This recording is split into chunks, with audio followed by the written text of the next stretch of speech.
Peu importe qui tu es et comment tu es, sache que dans cette vie sur Ad-Dunya, tu seras éprouvé.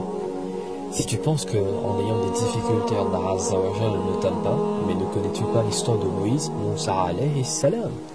Ne connais-tu pas l'histoire de Sayyidina Yusuf alayhi salam?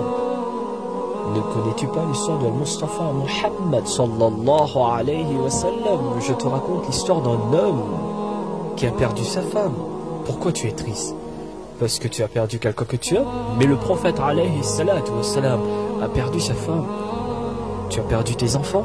Le prophète, je te raconte l'histoire d'un homme qui a enterré 6 de ses enfants avec sa main. Il a enterré 6 enfants à lui avec sa main. Sallallahu alayhi wa sallam.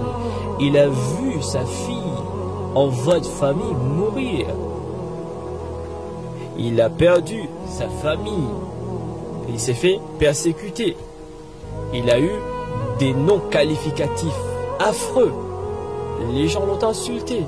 Donc si tu penses que lorsque tu passes par des moments difficiles, Allah Azza wa Jal ne t'aime pas, alors tu n'as pas compris. En réalité, Allah Azza wa Jal te fait comprendre ceci dans le Coran al-Karim. La yukallifu Allahu nafsan illa wus'aha. Tout ce que nous infligeons à l'âme, en réalité, il en est capable de subir. Il peut supporter. Mais là, la question qu'on se pose, mais pourquoi Allah Azza wa Jal nous inflige des difficultés, des moments durs comme ça? Tout simplement parce que nous ne sommes pas dans le paradis. Nous sommes sur Ad-Dunya. Nous sommes venus pour être éprouvés, pour nous améliorer. Ne sais-tu pas que dans des moments difficiles, des moments durs, celui qui arrive à maîtriser, à s'améliorer, deviendra une personne humble. Il sera en bienfait pour la société et pour sa famille et pour lui-même. Allah Azza wa Jal nous fait comprendre et nous dit clairement dans le Coran al-Karim qu'en réalité, après chaque difficulté, il y en a 2 facilités. Mais comment maintenant? Tout dépend de ta façon que tu vois et que tu comprennes les choses. Allah Azza wa Jal, quand ton cœur, si tu veux vraiment te connecter avec Allah Azza wa Jal, alors ton cœur, il doit être fracturé, blessé, cassé, abîmé. Tel est le chemin pour retrouver Allah Azza wa Jal. Pourquoi? Parce que justement, quand ton cœur saigne, blesse, ça te fait mal, c'est à ce moment-là que tu pleures et tu partages une conversation avec Allah Azza wa Jal. Tu parles, tu expliques comment, à quel point tu souffres, qu'est-ce que tu veux. Imagine une jeune maman qui vient d'avoir un bébé. Il a développé de l'amour, de l'affection, tendresse avec son enfant, qu'il câline matin au soir. Après quelques jours, quelques semaines, quelques mois, quelques années, Allah Azza wa Jal prend l'enfant. Et là tu te dis, mais oh, c'est dur. Non.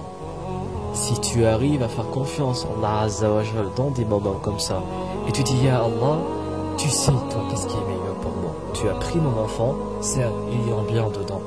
Ya Allah, c'est dur, c'est difficile.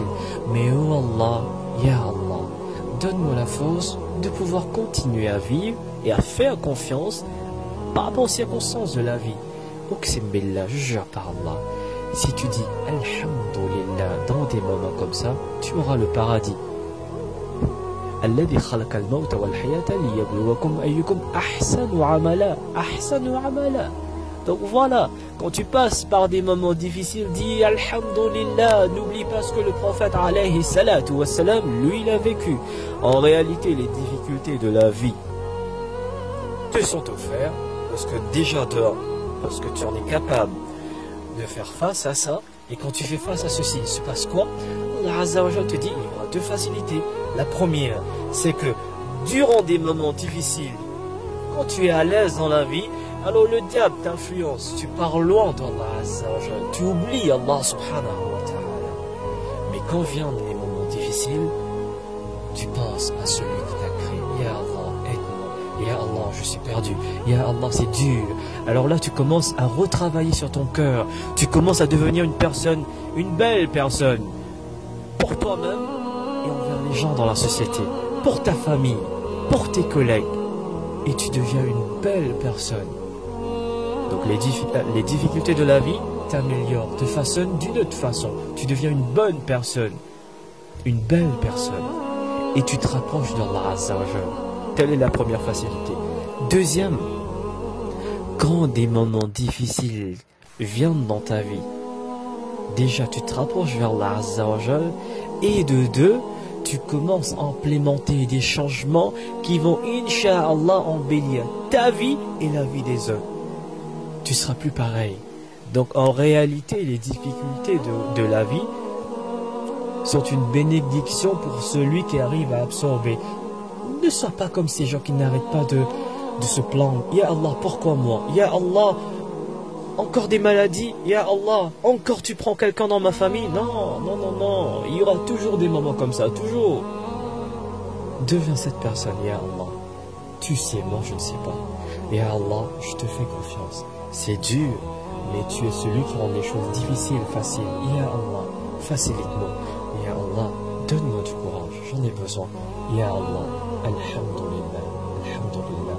Très prochainement, l'enfant que tu as pris, qui m'attend dans le-delà, très prochainement, nous serons ensemble dans le paradis pour te voir et te glorifier, Ya Allah. Ya Allah, fais en sorte que, durant les moments difficiles que je passe sur la dunya, fais en sorte que chaque jour, je me rapproche davantage de toi, pour retrouver mon enfant dans le paradis, auprès de toi, Ya Allah. Le musulman, il doit être comme ça. Toujours avoir confiance en Allah. Allah Azza wa Jalla huwa ar-Rahman ar-Rahim. Quelqu'un qui t'aime, peut-il réellement te faire du mal? Non. Il suffit d'avoir confiance et de croire et d'absorber la miséricorde d'Allah Azza wa Jalla. Assalamu alaikum wa rahmatullahi ta'ala wa barakatuh.